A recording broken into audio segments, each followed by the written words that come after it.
Assalamualaikum warahmatullahi wabarakatuh. Jumpa lagi dengan kita channel Kimia SMA SC. Kita akan membahas bocoran UTBK 2021. Seperti saya ulas sebelumnya ya, sebetulnya bukan bocoran, tapi karena sistem UTBK yang dilakukan beberapa hari, maka beberapa siswa sudah melakukan tes UTBK. Jadi pasti soalnya bocor gitu ya. Nah, apa yang bisa kita dapatkan? Jadi soal-soal yang diujikan pada siswa sebelumnya, maka minimal level atau tingkat kesulitannya akan sama dengan yang akan dihadapi oleh siswa sesudahnya. Kemudian bab-bab yang akan dibahas juga tidak akan jauh berbeda.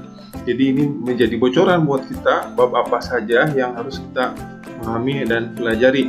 Oke, lanjut aja, kita langsung aja ke soal pertama ya. Ini ada reaksi elektrokimia ya. Ini sel volta di mana energi kimia dirubah menjadi energi listrik. Sini ada elektroda Cu tembaga dan elektroda perak Ag, di mana potensial selnya adalah 0,46 atau beda potensialnya 0,46 volt. Pertanyaannya, jika Ag-nya potensial reduksi Ag menjadi Ag plus menjadi Ag adalah 0,8, maka nilai potensial reduksi Cu2 plus menjadi Cu adalah. Nah, untuk menjawab soal seperti ini kita harus tahu mana yang N0 yang besar, mana N0 yang kecil. Di sini tidak dikasih tahu ya mana yang besar, mana yang kecil, Ag apa Cu. Nah, kita pakai deret volta ya. Deret volta kan panjang tuh. Karena panjang, kita harus punya jembatan keledai untuk menghafalnya.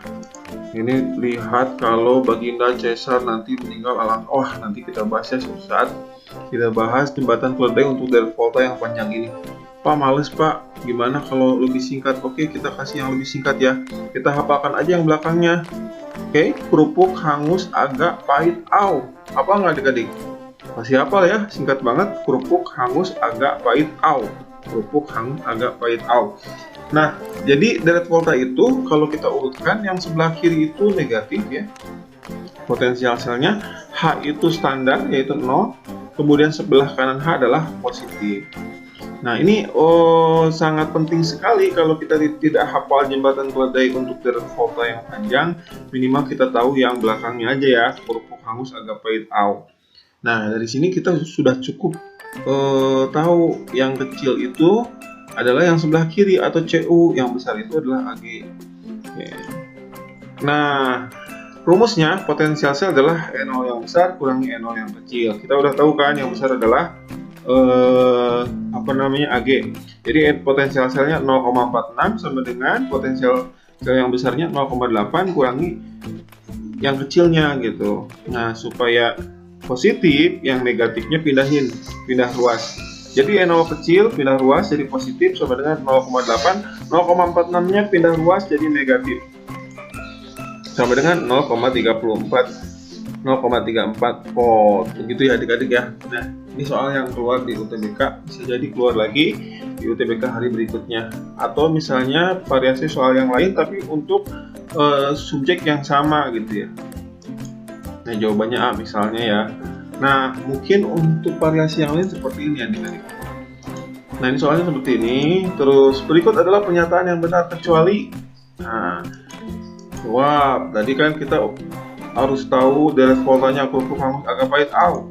Nah, dari sini kita tahu bahwa Cu lebih kecil, Ag lebih besar. Oke, Cu N0 kecil, Ag lebih besar. Ingat, yang N0 besar akan mengalami reduksi, N0 besar akan mengalami reduksi, maka yang kecil akan mengalami sebaliknya, oksidasi. Setelah itu kita pakai KRAO, katoda reduksi, anoda oksidasi. Berarti ini katoda, ini anoda. Kemudian kita pakai kapan? Katoda positif, anoda negatif. Maka elektron akan mengalir dari yang muatannya negatif ke muatan positif. Kenapa? Karena elektron bermuatan negatif. Nanti jadi pertanyaannya bisa macam-macam ya adik-adik. Misalnya Cu mengalami oksidasi, betul. Ag mengalami reduksi, betul. Ag mengalami oksidasi, salah gitu ya. Misalnya Ag sebagai katoda, Betul, kita bisa cek dari sini. Ag adalah elektroda positif, kita bisa cek. Elektron mengalir dari Cu ke Ag. Nah, kita bisa cek dengan cara seperti ini ya. Oke, tadi ingat cari dulu yang besar dan kecil, kemudian yang besar akan mengalami reduksi, kemudian pakai krao, kemudian pakai kapan. Begitu kita tahu aliran elektron. Seperti itu. Contoh di sini pertanyaannya, elektroda Cu akan berkurang masanya. Kita lihat Cu mengalami oksidasi. Cu dari biloxnya 0 menjadi 2 plus, maka kalau yang biloxnya 0 ini solid ya, 8. Ini Cu nih, 8 solid atau logam, berubah menjadi Cu2 plus. Cu2 plus itu ada muatannya ya, berarti dia aqueous, larut. Ya tentunya si Cu ini akan berkurang. Tadinya logam, berkurang sedikit karena larut ya, sebagiannya larut. Jadi masanya berkurang, betul? Ya betul gitu ya.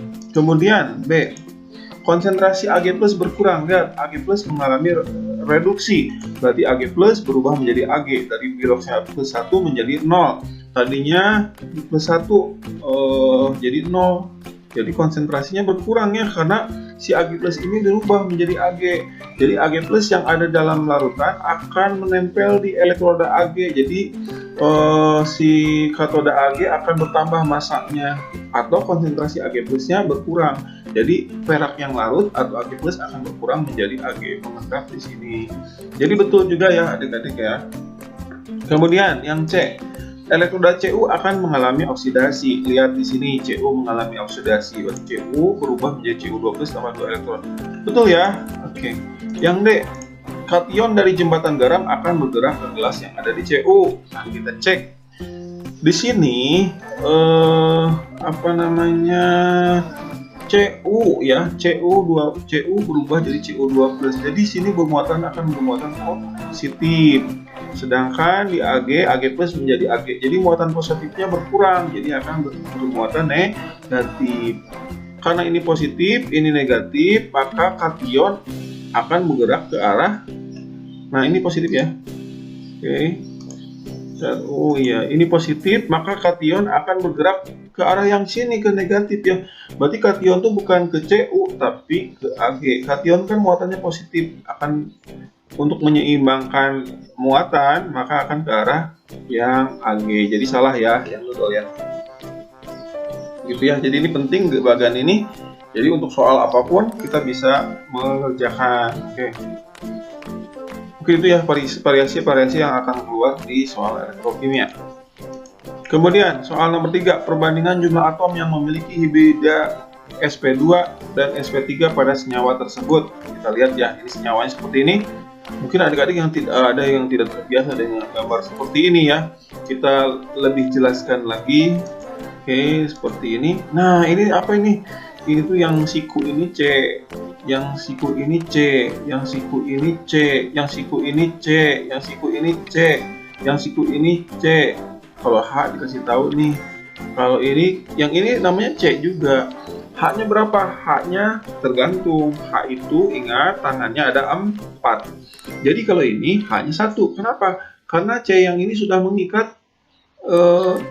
C yang ini ingat ya, C itu tangannya 4 ya. C itu tangannya 4. C ini sudah mengikat 3. 1, 2, 3. Berarti H-nya 1 lagi.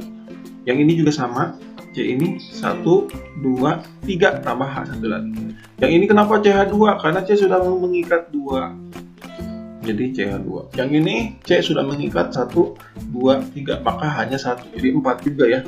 Jadi ingat, C itu tangannya 4 seperti ini. 1, 2, 3, 4. Seperti ini juga 1. Maka H-nya ada 3. 1 tambah 3 sama dengan 4. Nah, saya akan kasih contoh untuk hibridisasi di C, H, N, dan O ya. Kita lihat ya, yang CH ini hibridisasinya adalah di sini dia punya 3 ikatan. Kita hitung ya, 1. Ini yang ikatan rangkap kita hitung 1 ya. 1, 2, sama H 3. Jadi 3 pasangan elektron ikatan. C itu tidak punya PEB atau pasangan elektron bebas. Jadi hibridisasinya kalau 3 pasangan elektron maka butuh 3 orbital. Berarti orbitalnya apa? sp2 dari orbital, dari S1 orbital, dari P2 orbital. 1 tambah 2 sama dengan 3. Kita cek nomor yang N ya. Yang N itu ada 3 pasangan elektron ikatan. 1, 2, 3. 3 ikatan. Nah, N ini punya 1 PeB, tapi kita nggak pernah dikasih tahu ya. Bukan nggak pernah dikasih tahu, nggak ditulis, tapi kita harus paham bahwa N punya 1 pasangan elektron bebas. Jadi 3 pasangan PeI tambah 1 PeB sama dengan 4 pasangan elektron. Jadi butuh 3 orbital, maka hibridisasinya adalah sp3. 1 orbital dari S, 3 orbital dari P. 1 tambah 3 sama dengan 4, gitu ya. Yang ini, yang O. O itu 1 pasangan elektron ikatan. Jadi yang ikatan rangkap ini dianggap 1 pasangan elektron ikatan. Kemudian yang ini ada, kalau O itu ada PeB-nya, ada 2. Kalau N itu ada 1, C tidak punya PeB, kalau O punya 2. Jadi ada 2 PeB. 1 PeI tambah 2 PeB, jadi 3 pasangan elektron. Jadi butuh 3 orbital, yaitu sp2. Dari S 1 orbital, dari P 2 orbital, jadi 3 ya. Nah seperti itu. Jadi cara cepatnya adalah, cara cerdasnya adalah, kalau ikatannya tunggal maka sp3, kalau ikatannya rangkap 2 maka sp2, kalau rangkap 3 maka sp aja, gitu aja ya cara cepatnya. Nah, di sini berarti kita lihat nih, ini rangkap 2. Oke, rangkap 2, berarti ini sp2 ya, rangkap 2 sp2. Ini sp2 rangkap 2. Ini tunggal sp3, ini tunggal sp3, ini tunggal sp3, ini tunggal sp3, ini tunggal sp3. Ini tunggal. Ingat, ini ada ikatan rangkap ya. Ada ikatan rangkap berarti sp2. Ini ikatan rangkap sp2. Nah, kalau H sama S ya. H itu bukan sp karena hanya 1 orbital. Oke, berarti kita bisa hitung yang sp3 adalah 5. 1, 2, 3, 4, 5. Kemudian yang sp2 adalah 4. 1, 2, 3, 4. Maka perbandingan untuk yang sp3 dan sp2 adalah 5:4. Begitu ya, ini keluar nih di UTBK, gampang sekali kalau kita udah tahu cara cepatnya. Tinggal lihat aja, kalau tunggal sp3, kalau rangkap sp2, kalau ada rangkap 3 berarti sp. Gampang ya adik-adik ya. Oke, soal yang terakhir nih, urutan jari-jari. Ini soalnya sebetulnya udah saya bikin video-video sebelumnya ya. Ini video keempat dari bocoran UTBK. Silahkan dilihat video-video sebelumnya. Jangan lupa like dan subscribe supaya kita lebih semangat lagi untuk membuat video kimia yang mudah dan gratis buat adik-adik. Oke, kita lihat urutan jari-jari S16, K nomor atom 19, Ca nomor atom 20. Nah, kita uraikan ya. Jadi S itu kalau 16 2 elektron di kulit pertama, 8 elektron di kulit kedua, dan 6 elektron di kulit ketiga. Kalau K 19 2 elektron di kulit pertama, 8 elektron di kulit kedua, dan 8 elektron di kulit ketiga, dan 1 elektron di kulit terakhir. 2 tambah 8 tambah 8 tambah 1 19. Yang ini 20 untuk kalsium, 2 8 8 2. Nah, untuk K ini kan kita lihat, kalau jari-jari S itu pasti paling kecil karena jari-jari ada 3 kulit atom ya, 1 2 3. Nah, kalau K 4 dan Ca 4, mana nih yang lebih kecil, mana yang lebih besar, K apa Ca? Kita uraikan ya. Oke, K itu punya 19 proton, jadi punya muatan 19, positif 19. Sedangkan Ca punya 20 proton atau muatan inti 20 plus 20. Maka tarikan inti dari Ca lebih besar daripada K.